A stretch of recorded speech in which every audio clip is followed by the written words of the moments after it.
Hi everybody, welcome to Talking Cars with Consumer Reports. I'm Tom Muchler. I'm Gabe Shenhar. I'm Jake Fisher. We're going to start this episode with a question. Alex has been reading Consumer Reports for 40 years. Love him. Yeah, that's terrific. Thank you for that. His question is, have American cars really gotten better, or are you all transitioning out of your Japanese car phase? I haven't owned a US nameplate in decades. Am I really missing something? Well, the truth is nothing really stays still in this industry. So I think the Japanese era that he's referring to is probably the era of domestic manufacturers keeping their head in the sand, How did they keep their heads in the sand? Not realizing how good the competition is and dismissing the Japanese competition. And I think now, luckily, with better management, this era is over and domestic manufacturers have more than caught up. I think one of the big things is that, there's a whole different mindset, I think, with the American manufacturers. They have to be better. They have to be just as good or better. They can't make a car that's less expensive and not as good. And there was a famous thing, and you could say it, but I mean, we've been told by automakers, from American automakers, that they can't really compete head-on-head with the Japanese or the Europeans head-to-head because people weren't ready to actually pay that same dollar amount for an American car. We've heard it a few times from domestic manufacturers, like, we're only Chevrolet. We can't do that. We're only Ford. Our customers won't appreciate that. Well, weren't you told once that they won't pay? We can't compete with a Camry. We can't charge that much money. Right. And which is crazy now, because the Camry has one of the lowest transaction prices now of any car. You go buy a Ford Fusion, it's like buying an Audi. I mean, It's a lot of money. And we said to them, if you don't have any respect for yourselves, don't expect anybody else to have more respect for you than your own engineers and planners. So now we've seen a whole turnaround of that. I mean, Ford has turned this reality upside down. Now Ford products are more expensive than their competitors. I mean, they're not even looking at Toyota. They're looking at Volkswagen and Audi. Right. Look at the Escape we tested a year ago, that titanium, $37,000, highly equipped. Yeah, it's the same price as a Tiguan. Exactly. Yeah. So I mean, to your point, everything's moving, and it's not the same deal anymore. They're actually building these cars price per price, feature to feature, performance per performance. Well, they're even doing better. We're seeing a lot of Japanese cars. The features are being decontented. Some of the interior trim isn't quite as nice. There's little odds and ends that you can't get, but you get in a domestic, and for the same price, you have all this stuff. Yeah, I mean, I was parked next to like a 10-year-old TL the other day, and I'm looking inside the interior. It's got the tufted leather, it's got the stitching, and some of that stuff, we don't see that anymore. No, it's gone. But there's one other piece of that puzzle too, and especially when you look at like a brand like Chevrolet. It used to be, we can't make the Impala that good because we still got to pay. We got to sell the Oldsmobiles. We got to sell the Pontiacs. We need to differentiate each one of these models, and now there's no holding back. We're going to make a Chevy Impala, and I don't care if it's as quiet as a Cadillac, and it's going to be nicely finished. It's going to be just as quiet and ride just as well. No holding back. No, that product differentiation, that just kind of really held them back. Yeah, I think you start seeing this happening around 2007, 2008. I mean, to go back to again, I own a Dodge Durango in 2011. I don't think 5 years ago I could have bought an American car that would have been as good. And I'm very happy with the Durango. It's a terrific product. It's been in the last few years that you've seen this renaissance of really getting in the game. It's probably going to take a few more years for the public perception to catch up with that reality, though. I think the one issue, though, is that Japanese cars still win on reliability. They do. And also, one other thing is this pressure to make controls complicated, and unfortunately the domestic manufacturers are following some of the Europeans here rather than Japanese. Well, some are.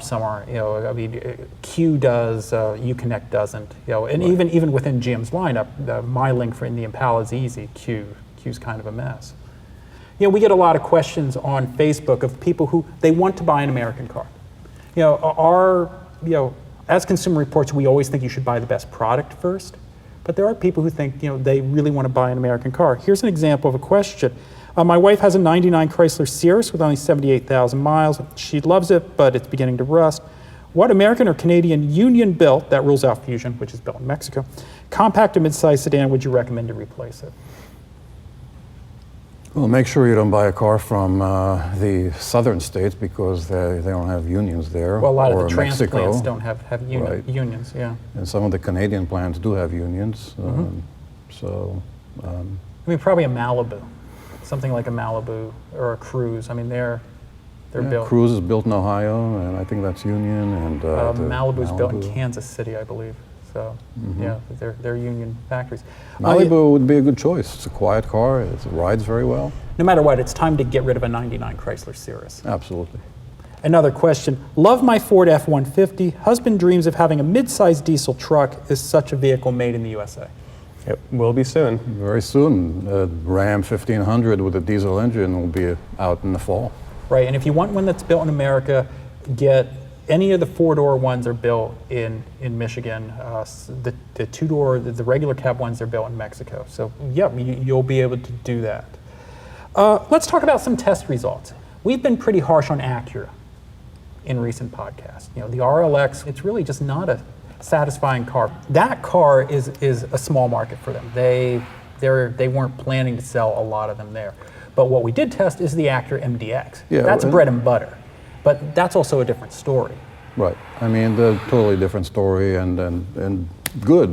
When Honda concentrates on the mass market cars, the Accord, the CR-V, the MDX, they put their resources where they belong and they turn out a pretty decent car. And the MDX is just pretty decent. It is. I mean, there's some things though that you'll Right. miss. I mean, you go back a couple of generations with any of these Acura products, back when they had conventional hydraulic steering, they had something about them. It was really direct, great response. That's been numbed down. you know? I had the chance to drive a last generation and the new redesign back to back. And yeah, you definitely noticed that it had lost its sporty feel. I mean, other than that though, for a lot of what people want, the new car, it's quieter, it rides better. The controls suck. The controls. Yeah, it's the controls they do that suck. make That you want new- to kill yourself. that- It does that- have that, which a lot of people want that. I don't know. I mean, maybe. I mean, the one thing that they totally nailed it is the access to the third row seat, and that button with the release of the second row seat, that should be copied by anyone who's That's a making great third row feature. seat. A lot of cars you pull a lever and you have to wiggle the seat down or No, fold it and that's- push it, and that's one button. terrific. That's really. The other thing that's impressive is fuel economy. 20 miles per gallon, out of a not small SUV, with plenty of power. That's commendable. Yeah, that's pretty good. Another SUV that we recently tested is the Mitsubishi Outlander. Oh, God. Yeah, here is proof that not all Japanese cars are good. Or it even goes beyond that. This All right, is, in this segment, we will talk about all the great features about it. The air conditioning works very well. Great air conditioning. I was expecting to hear more crickets, but yes, the air conditioning, and it has if you have to have a small SUV with a third row seat, only game in town. I suspect this was designed for rental fleets, because when you want to rent a car and you need that $8 a day car, and I want an SUV with 3 rows of seats, $8 a there, day. there it is. The off airport rental. Right, exactly.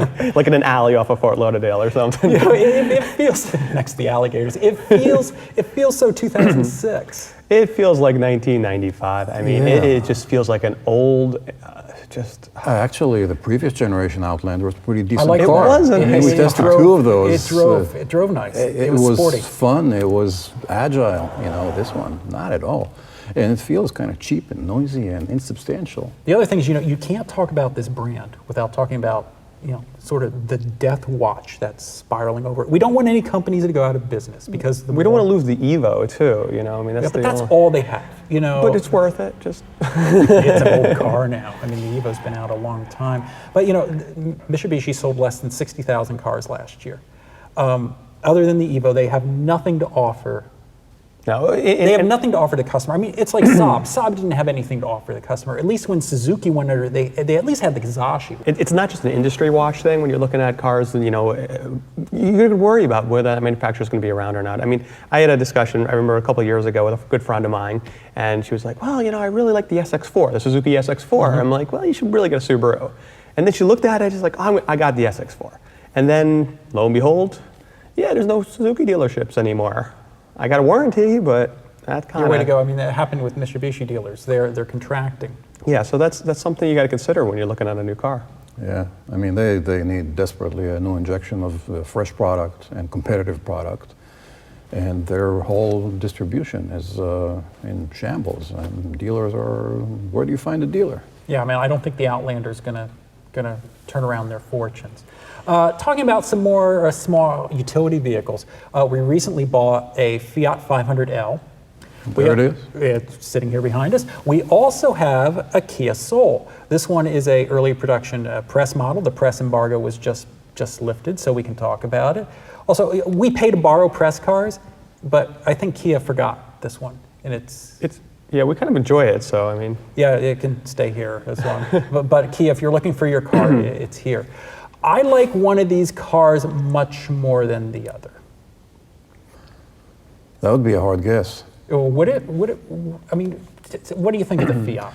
Oh, the Fiat, I think it's cute and funky and all, but I think it's so flawed on so many levels that it just makes it completely uncompetitive. I mean, the automatic transmission is awful. Well, it's not an automatic transmission. Yeah, it's not a manual right. transmission either, as you tried Exactly. to convince us with the Focus a couple shows ago. Yeah, it's right. the Euro twin clutch. Exactly, and it doesn't work very well. Oh, it makes the car dreadful. feel unresponsive and unsmooth. The ride is stiff. You can't see the instruments. There is a huge amount of room in the car, which is its only consolation, I think. You said you liked it. well, you know, everything that you said about the car is true. The thing about it, you know, and if you look at it logically, I mean, the Kia Soul, that's the right car. I mean, it drives much better. It does everything better. It's much more comfortable to It's sit more in. comfortable. It's a logical car. The thing about the Fiat, though, it is not like a normal vehicle. You know, you sit in. I mean, as it's not good. Exactly. I do not want to drive it. That's I want to exactly the walk. point that I'm going for here. But it's like, you know what? We drive so many vehicles here, you know, and there's a lot in common with a lot of them. You get in that vehicle, and it is very different. I mean, the fishbowl. I mean, one thing you didn't mention is the visibility. The visibility is unbelievable because there's so much glass area that completely goes around you. It just really, you know, it feels like something different.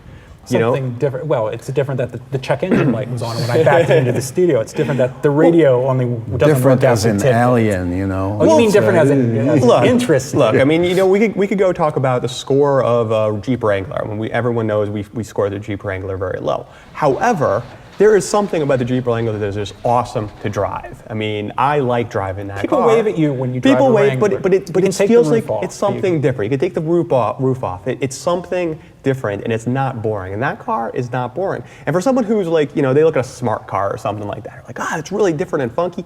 That car has no reason. I mean, that car just doesn't really do anything well.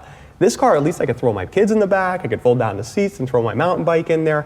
I could actually use it and be in something that's kind of special. I mean, I'll give you that. You know, this car is a very practical package. It has a usable back seat, it has plenty of cargo space. You know, ours was 25 grand with a whole bunch of features. But man, I don't like driving it. Ugh. The Kia Soul, on the other hand, I really like that. You know, and I could envision myself owning that car. You know, who knows if half the features that are on it will make it to production, or the baseball glove covered. Well, there's no colored question. Leather. I mean, that is a nice car to drive. It is. It's a better execution. The Kia Soul, it does all those things right. But it is a little bit more conventional. I mean, there are hamsters that drive with you, but I mean, it is a more conventional They're feel. rapping hamsters. Well, they're very clever.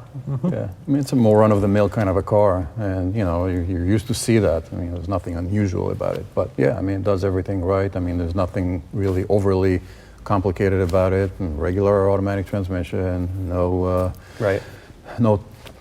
techno gizmo here. So No, but I mean, It doesn't have Beats by Dre. We got those. The Fiat has a Beats by Yes. Dre audio system. Yeah, I mean, you know, it's got some nice stuff. I mean, you know, this car has cooled seats, which is kind of rare for the class. You know, it's got a really nice nav system. You know, it's got some nice stuff. yeah. But it's also probably $25,000 too. And to be fair, the Soul's a lot smaller than the Fiat. Someone's asking, are we going to test the Honda Civic Hybrid and Civic Si? Well, by retesting the EX and realizing all the changes there, I think the bulk of changes happened to the base car, less so to the SI and the hybrid. But what we learned from the EX, we can we can apply to the other ones. Yeah, it seems like the bulk of the changes were made to the EX, the EX LX versions, the one that everyone buys. They improved the ride, they improved the steering. Interior fit and finish. Interior fit and finish. But we've driven a Civic Si, we've driven a hybrid. Those cars didn't change as much. So, we're pretty comfortable with where we are with those. They're also asking about testing a Subaru Forester XT, the top-level turbo version. Yeah, well, I mean, the top-level turbo, it certainly gives you a lot more punch in that car, but it's a very, very small take rate. The vast majority of those vehicles do not have the turbo. We always get into this with the different engine variants. I mean, I personally would like to get, the M version of every BMW and the 63 version of every AMG Mercedes. But you want everything with a stick. And I would like to do everything with a stick, so, right. Sometimes we do have to make choices, and, with such a small player, you look at the Ford Escape, for instance. Mm-hmm. There's the 2-liter and the 1.6 turbo, much higher take rate. A lot of people are buying that 2-liter, so we felt it was really important to test that vehicle and see how it performs. Right, but not so much with the Forester. That's right. One more question we have. If you don't floor a car once in a while, will the parts inside the engine get destroyed over time? I've never had this problem.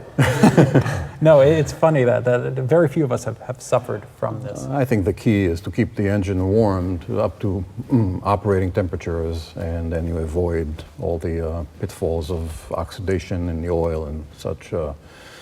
Yeah, I think that's the key. It's not so much you got to go and romp around it, but if you're one of those people that are taking these short trips and you're not really letting the engine warm up, then you need to either do this or take a longer trip every once in a while and let the car heat up. And hopefully that trip will have a merge on a highway. You get into it 50 or 60%. That's some street racing.